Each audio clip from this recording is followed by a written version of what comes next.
Damai sejahtera Allah yang melampaui segala akal, kiranya mengawal hati saudara-saudara sekalian di dalam Kristus Yesus Tuhan kita. Amin. Selamat hari Minggu saudaraku, bagaimana kabar? Saya berharap kita semuanya dalam keadaan sehat, dalam sukacita. Dan hari ini Tuhan akan menyapa kita melalui firman-Nya yang tertulis dalam kitab Yesaya, pasal yang pertama ayat 16 hingga ayat 20. Saya bacakan untuk kita. Basuhlah, bersihkanlah dirimu, jauhkanlah perbuatan-perbuatanmu yang jahat dari depan mataku. Berhentilah berbuat jahat, belajarlah berbuat baik, usahakanlah keadilan, kendalikanlah orang kejam, belalah hak anak-anak yatim, perjuangkanlah perkara janda-janda. Marilah, baiklah kita berperkara firman Tuhan. Sekalipun dosamu merah seperti kirmizi, akan menjadi putih seperti salju. Sekalipun berwarna merah seperti kain kesumba, akan menjadi putih seperti bulu domba. Jika kamu menurut dan mau mendengar, maka kamu akan memakan hasil baik dari negeri itu. Tetapi, jika kamu melawan dan memberontak, maka kamu akan dimakan oleh pedang. Sungguh, Tuhan yang mengucapkannya. Demikian firman Tuhan. Saudara-saudaraku yang dikasihi Tuhan Yesus Kristus, saya mulai khotbah ini dengan sebuah ilustrasi. Dikisahkan, anak-anak seorang bapak membuat acara khusus bagi ayah mereka yang berulang tahun. Ketika mereka sudah duduk, anak-anaknya membawa tudu-tudu nisi panganon, seekor babi lomok-lomok, dan mereka berkata, "Pak, kami anak-anakmu khusus menyediakan makanan ini untuk menghormati Bapak, supaya Bapak bersuka cita di hari ulang tahunmu ini." Tetapi saudaraku, bapaknya tiba-tiba berdiri, lalu mengangkat semua makanan itu dan membuangnya keluar dari jendela. Tentu anak-anaknya sangat terkejut. Bapaknya berkata, "Kamu bilang ini menghormati saya? Justru kalian hari ini menghina saya, mempermalukan saya." "Mengapa, Pak?" kata anak-anaknya. Lalu kata ayahnya itu, "Tadi sudah beberapa kali polisi lewat dari depan rumah ini mencari orang yang mencuri anak babi dari kampung sebelah. Dan pasti inilah anak babi itu yang kalian katakan untuk menghormati saya. Saya malu. Saya jijik dengan semuanya ini." Demikian ilustrasinya. Saudaraku, hampir sama seperti itulah keadaan di zaman Yesaya ini. Karena bila kita membaca ayat 11 hingga ayat 14, Tuhan mengatakan kepada mereka, "Aku jijik dengan ibadahmu. Aku tidak suka dengan persembahanmu, dengan nyanyianmu, dengan perayaan-perayaanmu." Dan di ayat sebelum nats ini dikatakan, bahwa Tuhan tidak akan mendengarkan doa dan tidak akan menerima puasa mereka. Saudaraku, itu sangat-sangat mengerikan, bukan? Lalu mengapa bisa begitu? Yaitu karena ibadah mereka adalah ibadah yang salah. Apa artinya? Ketika itu Israel sangat makmur. Dan ibadah mereka luar biasa meriahnya, musiknya hebat, persembahannya melimpah. Tetapi semuanya adalah dari hasil kejahatan. Karena di luar bait Allah, mereka melakukan kejahatan, menindas kaum lemah, mengambil paksa harta para yatim, para janda, dan orang-orang miskin. Dan ketika mereka berdagang, mereka melakukan banyak penipuan. Mereka korupsi.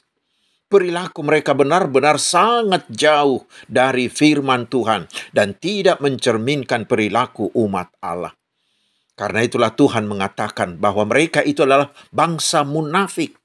Di gereja mereka sangat saleh, tetapi di luar gereja mereka menjadi setan.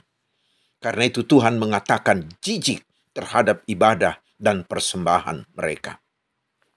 Saudaraku, bagaimana dengan kita sekarang? Mari kita tanya diri kita masing-masing dengan jujur. Dari manakah asal semua persembahan kita? Asal dari ucapan syukur, hamolateon, sumbangan yang kita sampaikan kepada Tuhan melalui gerejanya? Saudaraku, bagaimanapun hebatnya ibadah kita di gereja, itu akan menjadi ibadah palsu, akan menjadi kejijikan bagi Tuhan bila kita tidak menunjukkannya dalam hidup keseharian kita, bila kita tidak melakukan ibadah kehidupan. Dan hasilnya, Tuhan sangat marah dan tidak akan mendengarkan doa-doa kita. Lalu pertanyaannya, yang bagaimanakah yang disebut ibadah yang benar, ibadah yang sejati, yang disukai oleh Allah? Memang saudaraku ada dua macam ibadah atau liturgi, yaitu ibadah atau liturgi ritual, dan yang kedua ibadah atau liturgi kehidupan.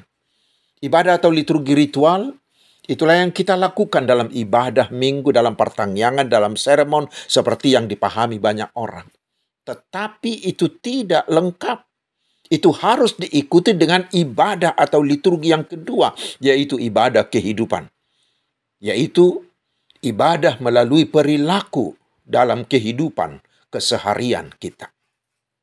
Keduanya saling terkait dan tidak terpisah. Yang satu mendahului yang lain, yang satu menguatkan yang lain. Artinya, setelah kita beribadah di gereja dengan ibadah ritual, itu harus kita buktikan, harus kita tunjukkan melalui perbuatan dan tindakan kita dalam kehidupan sehari-hari kita. Lalu kita datang lagi beribadah ritual. Dan setelah itu selesai, kita tunjukkan lagi dalam kehidupan sehari-hari kita. Begitu seterusnya. Karena itulah seorang ahli mengatakan, di gereja kita berbakti, di masyarakat kita beraksi. Terutama kita yang sudah ditebus oleh Tuhan Yesus Kristus.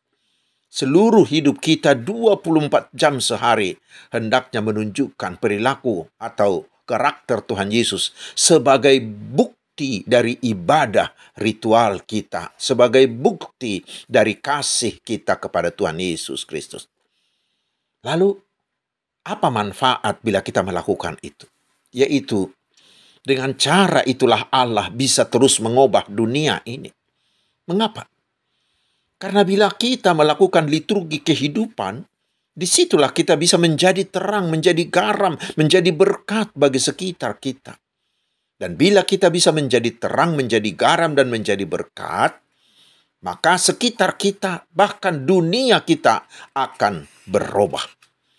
Karena itulah, altar ibadah kita yang sejati bukanlah hanya di seputar altar gereja atau di seputar altar keluarga kita.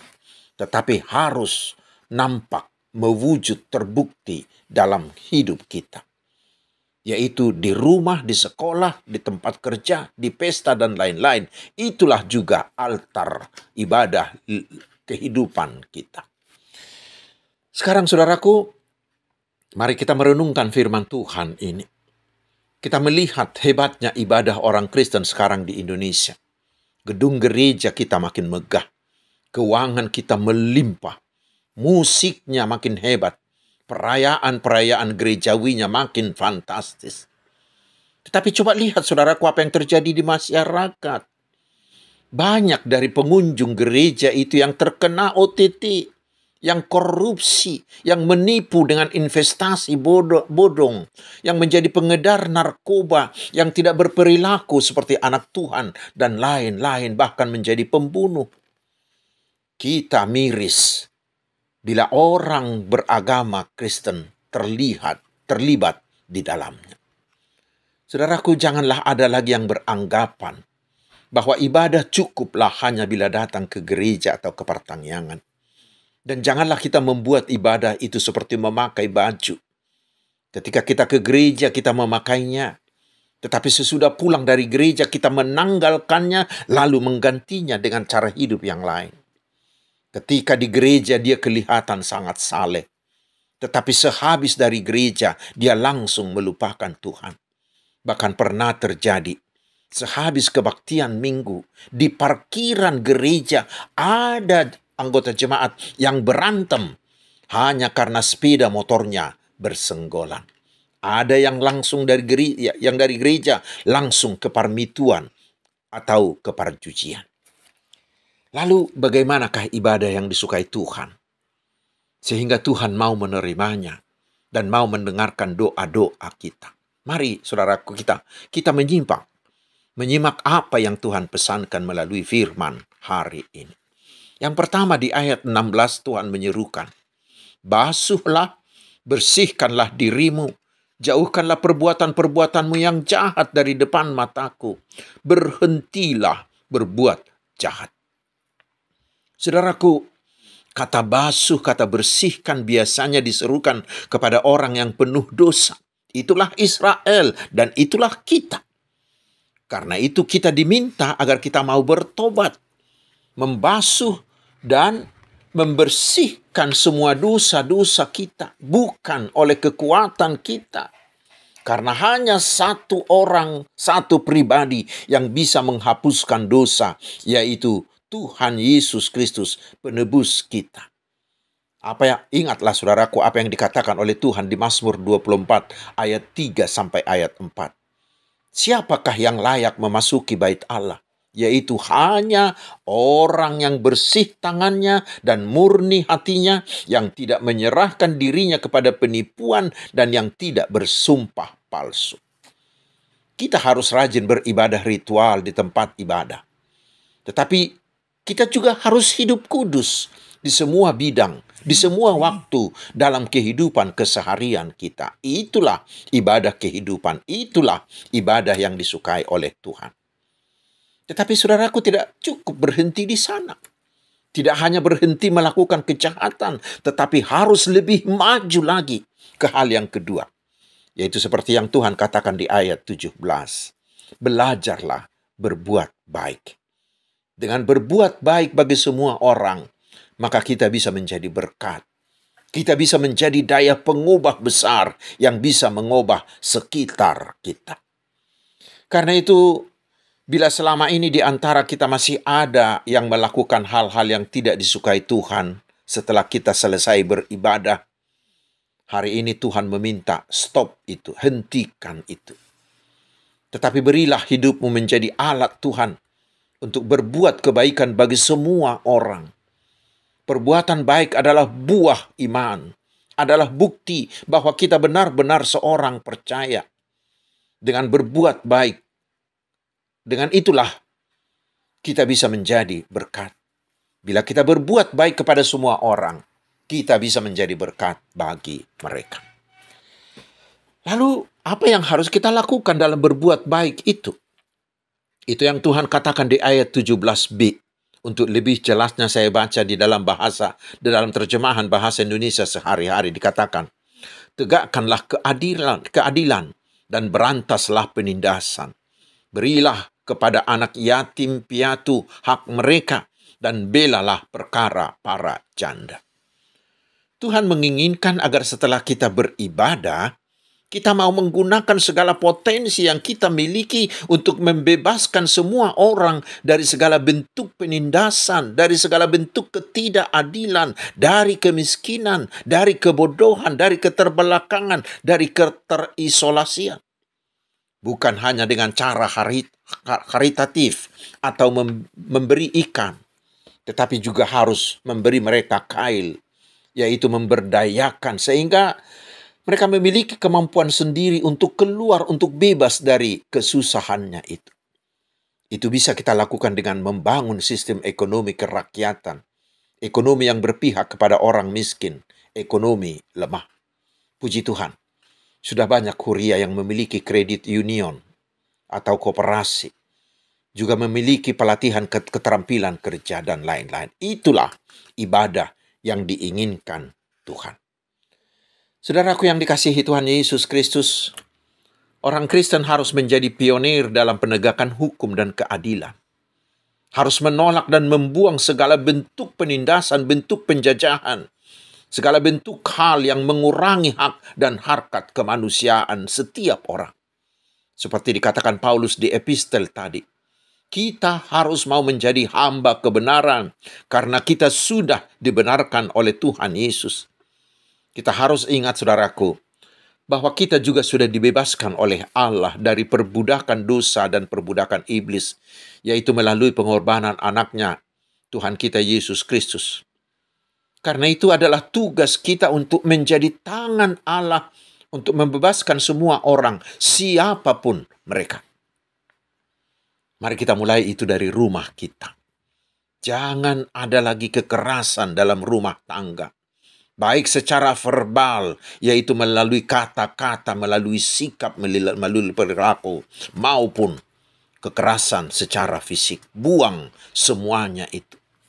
Semua anggota keluarga kita harus memiliki kebebasan. Tetapi haruslah kebebasan yang bertanggung jawab. Jangan menjadi kebebasan yang kebablasan. Saudaraku, setelah itu di ayat 18 Tuhan mengatakan, marilah, baiklah kita berperkara firman Tuhan. Sekalipun dosamu merah seperti germiji, akan menjadi putih seperti salju. Sekalipun berwarna merah seperti kain kesumba, akan menjadi putih seperti bulu domba. Artinya, bila kita mau bertobat dan melakukan keadilan sebagai ibadah ritual dan ibadah kehidupan kita, maka pasti Tuhan mau menghapuskan segala dosa kita. Sehingga hukuman yang sebelumnya direncanakan Tuhan atas Israel dan atas kita oleh karena dosa itu, digantikannya menjadi keselamatan. Dan Tuhan akan mau menerima semua ibadah-ibadah dan persembahan kita. Dan bukan hanya itu, saudaraku. Dikatakan di ayat 19, Tuhan akan memberkati semua pekerjaan kita. Dan ini yang terpenting. Dan akan memperbolehkan kita menikmatinya. Karena hal yang paling menyedihkan adalah bila kita tidak diperbolehkan menikmati apa yang kita kerjakan dengan susah payah.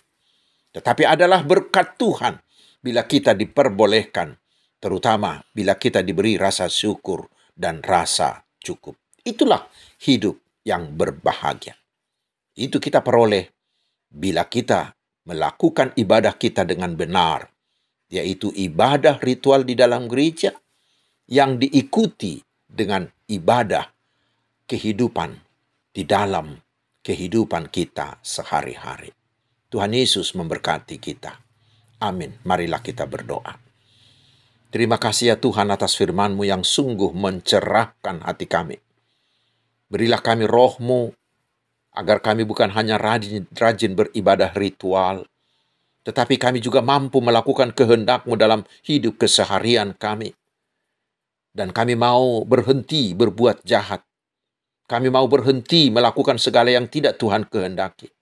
Tetapi kami semakin antusias melakukan kebaikan, agar kami bisa menjadi berkat, dan melaluinya Tuhan mengubah dunia kami. Kuatkan kami, ya Tuhan. Ya Tuhan, biarlah penyertaan-Mu tetap atas kami. Karena hanya Engkaulah andalan kami. Segala hal akan dapat kami tanggung dan lakukan hanyalah bila Tuhan mau menyertai kami. Kami percaya bahwa Tuhan akan menyembuhkan semua penyakit kami, akan menghibur kami yang dalam kesedihan, menguatkan kami yang mengalami goncangan dan pergumulan, menopang kami ketika kami lemah, dan memenangkan kami dalam semua penderitaan dan masalah yang menerjang kami. Kami juga percaya bahwa Tuhan akan memberi pekerjaan bagi yang mencari, akan memberi jodoh bagi yang sudah merindukan, juga akan memberikan kelahiran anak bagi keluarga yang sudah lama menunggu. Pasti Tuhan juga akan memberi kami keberhasilan-keberhasilan dalam semua hidup kami. Kami juga percaya bahwa Tuhan berkenan memberkati pemimpin kami, juga bangsa kami dan negara kami, sehingga negara kami tetap kokoh, bersatu, aman, dan sejahtera. Terutama anak-anak Tuhan yang menerima jabatan di negeri ini.